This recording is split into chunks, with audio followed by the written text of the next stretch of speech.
नमस्कार दोस्तों, इस मंथ स्पेस टूरिज्म में दुनिया एक नई छलांग लगाने वाली है और 3 सबसे बड़ी बात होने वाली है इस मंथ। पहला ये कि ब्रिटेन के बिजनेसमैन और वर्जिन ग्रुप के फाउंडर रिचर्डसन ब्रैनसन ने 11 जुलाई को स्पेस में अपना रॉकेट लॉन्च करने के साथ साथ खुद अंतरिक्ष में भ्रमण करने के लिए जाएंगे स्पेसशिप 2 के तहत। और 9 दिन बाद, और दूसरा 9 दिन बाद यानी 20 जुलाई को अमेजन के founder Jeff Bezos edge of space यानी अंतरिक्ष यात्रा के लिए यहां से उड़ान भरेंगे। तो अंतरिक्ष यात्रा होता कहां से शुरू है और कैसा रहेगा ये टूरिज्म, आइए जानते हैं आज की इस वीडियो में।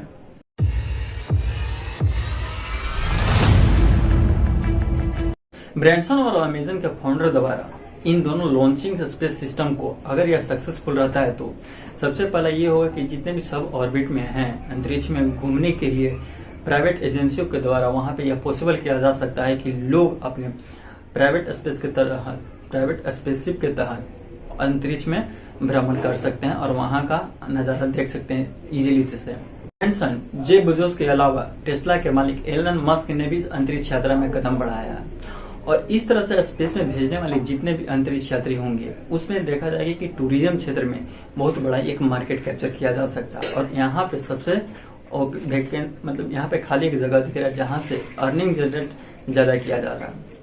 यानी ब्रैनसन के स्पेस में जा रहे स्पेस में एक भारत की एक महिला जा रही है जिसका नाम शीर्षा है और यह अंतरिक्ष में जाने वाली दूसरी ऐसी महिला है जो कि कल्पना चावला के बाद यह दूसरी नंबर की महिला है जो कि रिकॉर्ड बनाने जा रही है, जो कि अभी रिचर्ड ब्रैनसन के तहत BSS के तहत अंतरिक्ष में भ्रमण के लिए जा रही है। ब्रैनसन अपने कंपनियों के द्वारा मैड मिशन के तहत एक इतिहास रचने जा रहे हैं और उनका एक ऐसा अनुमान है कि 2022 तक हर एक व्यक्ति को अंतरिक्ष का टूरिज्म कराया जा सकता है, लेकिन इसके लिए एक बहुत अमाउंट पे करना होगा।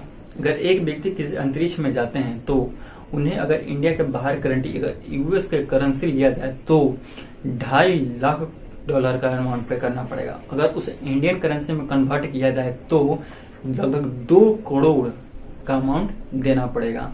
लेकिन एक ऐसा दावा के अनुसार कहा जा रहा है कि यह मिशन 2030 तक और भी ग्रो करने वाला है, यानी स्पेसशिप में जितने भी टूरिज्म है उसमें बहुत ज्यादा ग्रो करने वाला है। लेकिन टूरिज्म बढ़ते 2030 तक इसका लगभग 26,000 करोड़ रुपए का मार्केट वैल्यू बनने जा रहा है, यानी एक सबसे बहुत बड़ा ऑप्शन बनने जा रहा है टूरिज्म के लिए। जो भी इस चीज को लॉन्च करेगा वहां पे एक बहुत बड़ा देश के लिए इकोनॉमिक ग्रो का एक हिस्सा रहेगा। सबसे बड़ा सवाल यह है कि आखिर अंतरिक्ष शुरू कहां से होता है, लेकिन अक्सर लोगों को यह लगता है कि धरती से जितने भी वायुमंडल हैं अगर वायुमंडल खत्म होता है वहां से अंतरिक्ष यात्रा शुरू होती है, लेकिन ऐसा बिल्कुल भी नहीं है। लेकिन इनके अलग अलग परिभाषा दी है। अगर एक तरह से देखा जाए तो धरती से 10,000 किलोमीटर तक वायुमंडल है, यानी उसके बाद से अंतरिक्ष शुरू हो जाता है, ऐसा नहीं है। स्पेस शुरू होने से अलग अलग एजेंसियों का अलग अलग दावा है। नासा और अंतरिक्ष रिकॉर्ड बनाने वाले एस्ट्रोनॉटिकल स्पेस फेडरेशन वाले ने एक रिकॉर्ड निकाला और वो बताया कि कर्मन लाइन के बाद अंतरिक्ष यात्रा शुरू होती है। तो आइए समझते हैं कि कर्मन लाइन है क्या। पहले कर्मन लाइन एक तरह की इमेजिनेशन लाइन है, अगर हम दूसरे भाषा में से इसे एक काल्पनिक लाइन कह सकते हैं। इसका कोई मापदंड नहीं किया गया है मानचित्र में। समुद्र तल से 100 किलोमीटर की ऊंचाई के बाद हम लोग एस्ट्रोनॉट कहते हैं जिसे अंतरिक्ष बोला जाता है। और जेफ बेजोस और ये जो रिचर्ड ब्रैनसन की जो उड़ान है वो 100 किलोमीटर समुद्र तल से ये यानी ऊपर जाएगा, तब उन्हें हम एस्ट्रोनॉट कहेंगे और तभी हम मानेंगे कि वो एक अंतरिक्ष में भ्रमण करके आए हैं। रिचर्ड ब्रैनसन की जो फ्लाइट है BSS यानी वर्जिन स्पेसशिप, इसकी जो ऊंचाई है जो ट्रेवल करेगी ऊपर वो है 90 से 95 किलोमीटर के आसपास और कॉमर्शियल फ्लाइट की ऊंचाई है 12 से 15 किलोमीटर। और दुनिया की सबसे ऊंची चोटी जिसे हम लोग माउंट एवरेस्ट बोलते हैं, अगर उनकी ऊंचाई देखा जाए तो 8.8 किलोमीटर ही है। ब्रैनसन सबसे पहले वो ऊंचाई भरने के लिए एरोप्लेन का सहारा लेंगे, वो सहारा लेकर के हाइट पे जाएंगे और वहां से रॉकेट के जरिए वो ऊपर जाएंगे ताकि वो 90 to 100 किलोमीटर का डिस्टेंस हो वो आप यानी अंतरिक्ष में ट्रेवल कर सके। अगर 100 किलोमीटर के नीचे रहते तो वो जाकर के एस्ट्रोनॉट में नहीं जा पाएंगे। इसके लिए USA के न्यू मैक्सिको से यह लॉन्च करने जा रहा है और इसका लाइव एग्जांपल यूट्यूब, फेसबुक और उनका खुद का वेबसाइट BSS पे ही दिखाया जा सकता है। रिचर्ड ब्रैनसन की अपनी VSS कंपनी है जिसे हम लोग वर्जिन गैलेक्टिक कहते हैं।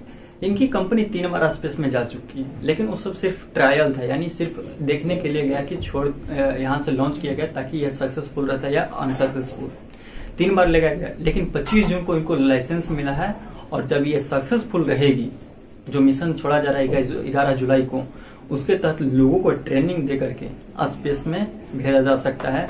इनके तहत VSS के तहत, यानी वर्जिन स्पेस शिप के तहत ब्रैनसन खुद फ्लाइट से स्पेस में जा रहे हैं। ऐसा इसलिए कि सबसे पहले वो यह देखना चाहते हैं कि कैसा रहता है पहला टूरिज्म, यानी स्पेस का कैसा रहता है नजारा, या कितना वेट लगे, या कितना समय लगेगा, या फिर किस किस चीजों में कमी है जो कि सुधारा जा सकता है।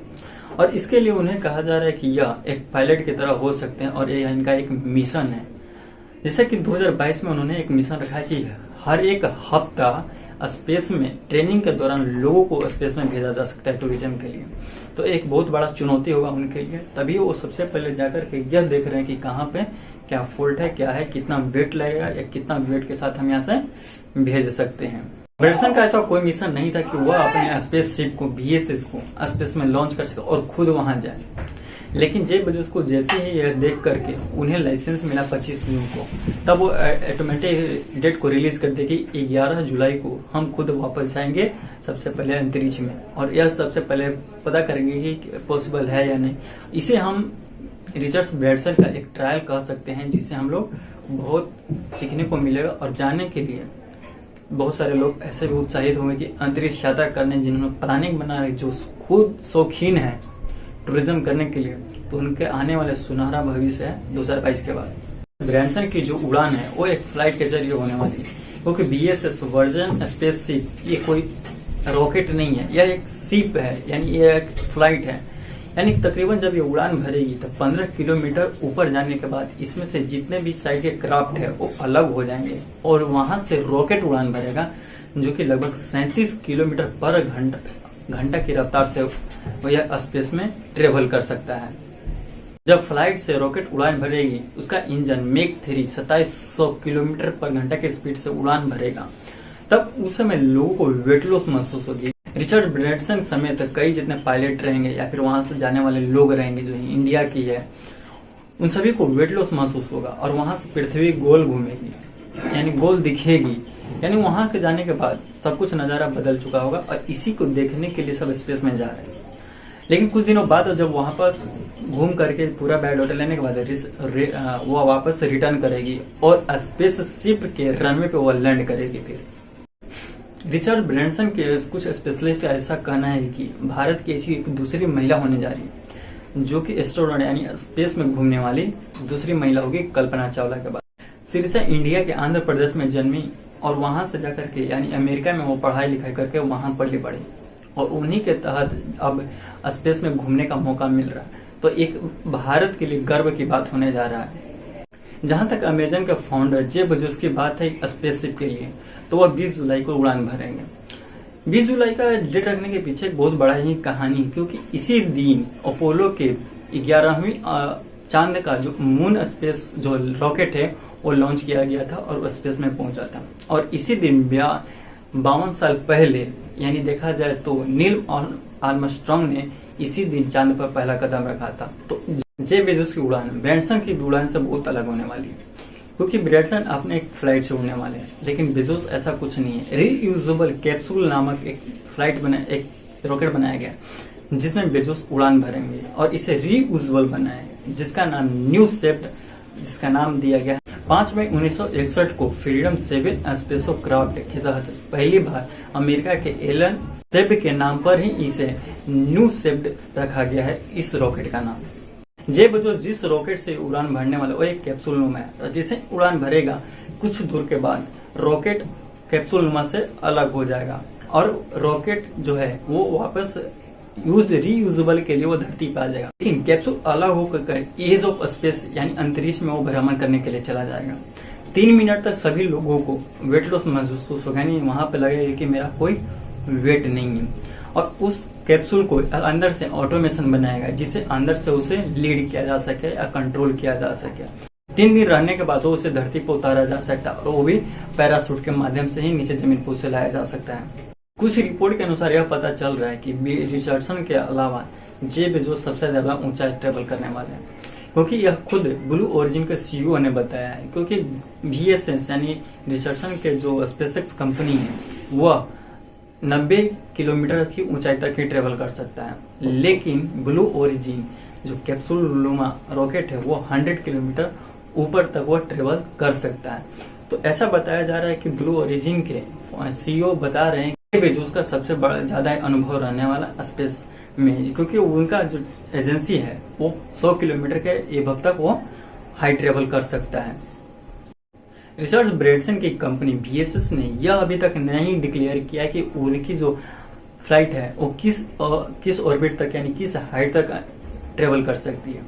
लेकिन ऐसे ब्लू ओरिजिन का सीईओ और न्यूयॉर्क टाइम्स का ऐसा कहना है कि जब उसकी जो पहले जो उड़ान भरी थी वहां की जो रॉकेट थी VSS का वो लगभग 90 किलोमीटर तक ही गया था।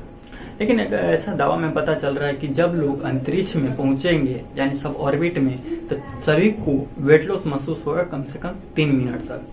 लेकिन ऐसा माना जा रहा है कि ब्लू ओरिजिन का जो रॉकेट है वो बिल्कुल 100 किलोमीटर के ऊपर तक यानी अंतरिक्ष में बिल्कुल जाएगा। रिचर्ड ब्रैनसन और जे बेजोस के अलावा तीसरा ऐसा कंपनी है जो कि ऑलमोस्ट पूरी तरीके से तैयारियां कर चुकी है और वो है टेस्ला के फाउंडर एलन मस्क की कंपनी स्पेसएक्स। और एक और कंपनी है जो कि पूरी तैयारियां में है, क्योंकि उन दोनों का भी सिर्फ ट्रायल होगा, इसके वजह से लोग अंतरिक्ष में नहीं जाएंगे, सिर्फ और सिर्फ उसे रॉकेट को लॉन्च किया जाएगा। तो ये है दिलचस्प कहानियां कि लोगों को आने वाले समय में अंतरिक्ष को ट्रेवल करने के मिलेगी। जो ट्रेवल के शौकीन है यानी जो परिभ्रमण करना या घूमने फिरने का शौकीन है वो अब अपने पैसों की मदद से यानी प्राइवेट एजेंसियों के तहत वो स्पेस का नजारा ले सकते हैं। पूरी दुनिया घूमने के बाद कुछ लोग शौकीन होते हैं, उनके लिए एक बहुत ही अपॉर्चुनिटी होने जा रहा है। और इसमें सबसे बड़ा अपॉर्चुनिटी हो रहा है उन देश को जो इसको लॉन्च करने जा रहा है, क्योंकि ट्रेवल एजेंसियों को सबसे ज्यादा टैक्स पे करना और टैक्स से देश की इकोनॉमी में ग्रो करेगा। और भारत के लिए गर्व की बात है कि भारत की एक बेटी और अंतरिक्ष में जाने वाली है। तो आई होप सो गाइस कि वीडियो काफी पसंद आई होगी। कैसा लगा वीडियो कमेंट सेक्शन में जरूर बताइएगा। हमारे चैनल पे नए हैं तो सब्सक्राइब करके बेल आइकन ऑन कर लीजिए। लाइक करना वीडियो को मत भूलिएगा और शेयर करना भी नहीं। तो मिलते हैं अगले वीडियो में, तब तक के लिए धन्यवाद।